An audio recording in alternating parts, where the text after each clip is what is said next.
there it is. Okay. Hi, I'm Michelle Plazek with RE/MAX Realty Advantage. And I'm Kim Mauldin with RE/MAX Realty Advantage, and together we are Buy, Sell, Love San Antonio.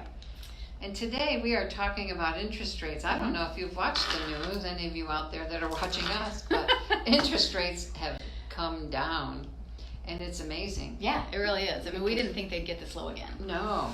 In fact, well, they were low in 2016, but so this is 2019, so 3 years later now they're just as low as they were in 2016. Yeah. It's crazy. And that's, I think for just about average is maybe 3.5, maybe even a little bit lower depending upon your credit score, of course, all determined by your credit score. Right, and your debt to ratio income. So how fantastic that number is on your credit score, and then how much extra money you have after paying your bills. Right. That's English for those two terms. And 15-year loans are down to like about 3%. Yeah, 3.03 was yesterday. Yeah. That's awesome. Crazy. So just so you know, Kim, I mean, I bought my house many years ago, probably before you were a twinkle in somebody's eye. No, I was beyond a twinkle. I think I was like even running in preschool. But interest rates were 17%. Holy cow. It's pretty hard to even imagine. I don't know how we ended up buying houses back then. I had to do some crazy, weird kind of loans. Anyway, 3% is pretty awesome. So for those of you that are out there maybe sitting on the fence as to whether or not you should buy now or wait until next year, obviously you should buy now.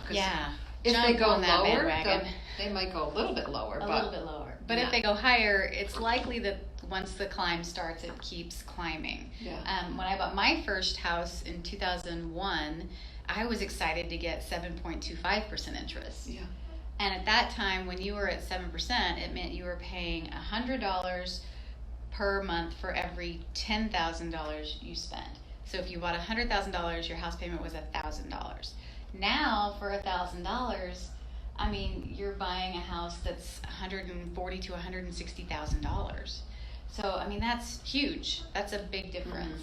So just a drop in interest rates from last year to this year for the same priced house will probably change your mortgage payment by a couple of $100. Yeah. Going from 5% to 3.5%. Yeah, and a couple $100, that's a lot every month. Yeah, that's huge. I mean, that's half of a really nice car payment.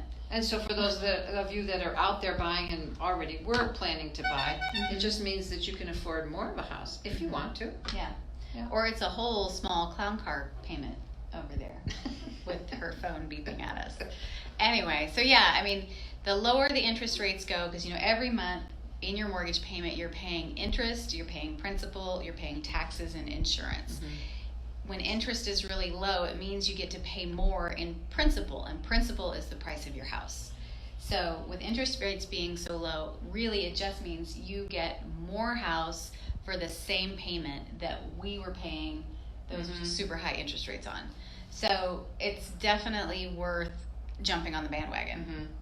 And I started to look at the internet to see if we could tell whether or not the powers that be are expecting it to come down. Because typically what they'll do is when the rates come down, they have like set cuts scheduled, but they do not have any cuts scheduled. So right now it's kind of up in the air as to whether or not they'll stay the same or they'll go down or up. And usually we can see those increases scheduled as well.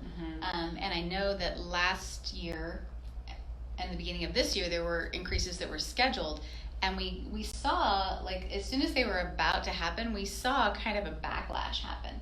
And so those scheduled increases didn't happen, and then we had decreases that happened. Because they're really trying to keep the market moving and trying to keep us as consumers buying houses. So it's definitely a good time to think about it if it's been on your mind.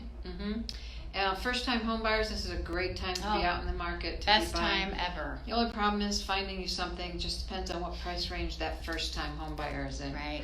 So, but you know what? If you're paying $1,200 or $1,400 a month for an apartment or even more, you can get a nice house for that payment. You really can. So if that's you and you want to know more about buying a house, give us a call, shoot us a text, email us, send smoke signals, whatever you got. Do it. Facebook. There you go. Send us a Facebook message. Anyway, that's it for us today. Hopefully we'll see you again next Tuesday. You guys have a terrific day. Ciao.